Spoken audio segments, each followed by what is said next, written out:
Ik denk dat het vooral voor de eilanders zelf gaat het natuurlijk wel een hoop betekenen. Lastiger naar de overkant te komen, terug met de auto, eventueel belangrijke afspraken zullen vaker misschien uitlopen omdat de boot misschien wat later is.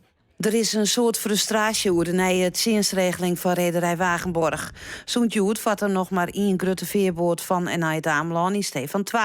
Eilanders maakt ze haar een grote zwargen en enkele duizenden reserverings van toeristen binnen intussen al annuleren. Nou, we hebben natuurlijk alle begrip voor de commotie die is ontstaan. Hè. We hebben alle begrip voor mensen die er zenuwachtig van worden. En we doen er dan ook alles aan om de invloed van de aanpassing zo klein mogelijk te maken.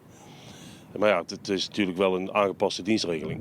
Wagenborg gaat tussen 11 mois en 10 uur jongens nog een reguliere afveerten van Halvert naar het Ameland. Maar als je met de auto van en naar het eiland wil, zit voor de komende tijd alles haast vol. Nou, het is niet voldoende voor het aanbod in hoogzomer. Dat vinden we ook heel erg naar, hè, want het is voor ons ook een eerste kostenpost die we hierdoor moeten nemen. Maar we zien geen andere mogelijkheid door de verslechterde vaargeul om deze maatregelen te nemen.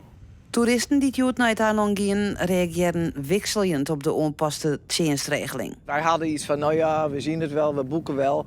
Maar nee, boek alsjeblieft, zeiden ze, want anders kunnen ze er misschien niet meer op. Dus toen was het al een beetje van, wat gebeurt er? Nu is het helemaal een puinhoop wat dat betreft. Dit soort voorvallen wat hier is gebeurd, dat de boot beschadigd is. Ja, ik bedoel, ja, dat dingen gebeuren.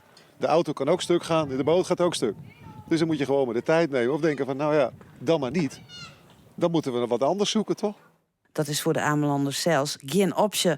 Zij zullen haar de komende tijd onpassen matten aan de nieuwe dienstregeling. Ja, gelukkig hoef ik nu niet zo heel vaak naar de vaste wal. Ik ga nu eigenlijk alleen 1 keer in de week voor mijn autorijlessen. Maar ik denk dat het wel gewoon, je moet gewoon rustig blijven en relaxed blijven, want je hebt geen andere optie. Die boot moet hier komen en je moet op de boot. Dus als het langer duurt, je hebt geen optie. Dus meer dan dat kan je er ook niet van maken.